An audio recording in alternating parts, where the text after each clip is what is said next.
مور کے پر۔ میرے نزدیک جان کی حفاظت بال و پر کی حفاظت سے زیادہ ضروری ہے۔ ایک مرتبہ کا ذکر ہے کہ ایک دانا حکیم جنگل میں سے جا رہا تھا۔ اس نے وہاں ایک مور کو دیکھا جو اپنے خوبصورت پروں کے ساتھ جھوم رہا تھا۔ اس دوران اس کا ایک ایک پر اس کے جسم سے الگ ہو گیا۔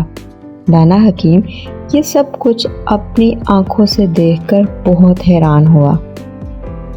وہ مور کے پاس گیا اور اس کو مخاطب کر کے کہا، اے اس کائنات کے خوبصورت پرندے، کیا تجھ میں عقل نہیں کہ تو اپنے حسین پروں کو جو خوبصورتی کا شاہکار ہیں اس بے دردی سے اپنے جسم سے الگ کر رہا ہے؟ تیرے یہ خوبصورت پر جس کو لوگ محفوظ کر کے رکھتے ہیں، ان سے پنکھیاں بنائی جاتی ہیں، کیوں ان کے ساتھ ایسا کر رہا ہے؟ یہ بہت انمول ہیں۔ اے نادان، تیرے خالق نے تجھے خوبصورت پروں سے نوازا ہے اور تو اپنے خالق کی اس نعمت کو دھتکار رہا ہے۔ کیا تیرے اندر غرور آ گیا ہے جو اپنے رب کی نعمت کو اس طرح سے اپنے جسم سے دور کر رہا ہے؟ مور نے حکیم کی یہ باتیں سنی تو اس کے آنکھوں میں آنسو آ گئے اور وہ زارو قطار رونے لگا۔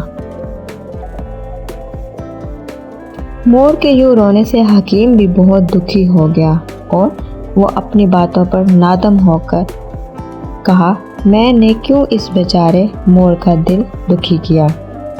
مور نے حکیم سے کہا، اے اللہ کے نیک بندے، کاش تو میری حالت سمجھ سکتا اور جان سکتا کہ میں نے کیوں ایسا کیا ہے۔ تو نے میری بات سنے بغیر ہی مجھے مجرم قرار دے دیا ہے۔ حکیم اس مور کی طرف متوجہ ہوا اور اس کی باتوں پر غور کرنے لگا۔ مور نے کہا، کیا تو نہیں جانتا، ہر طرف سے روز ہزاروں بلائیں میرے ان پروں کی وجہ سے میری جان لینے کے لیے آتی ہیں۔ ظالم شکاری ان پروں کے لیے ہر طرف جال بچھاتا ہے۔ سنگ دل تیر انداز ان پروں کی خاطر ہی میری جان سے کھیلتے ہیں۔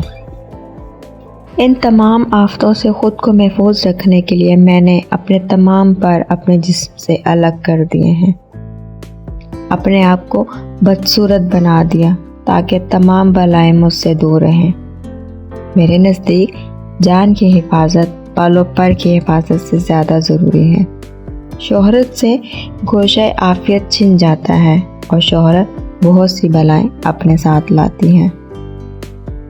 امید ہے آج کی ویڈیو آپ کو پسند آئی ہوگی۔ اگر ویڈیو پسند آئی ہے تو ویڈیو کو لائک کر دیں، چینل کو سبسکرائب کر دیں۔ Thanks for watching.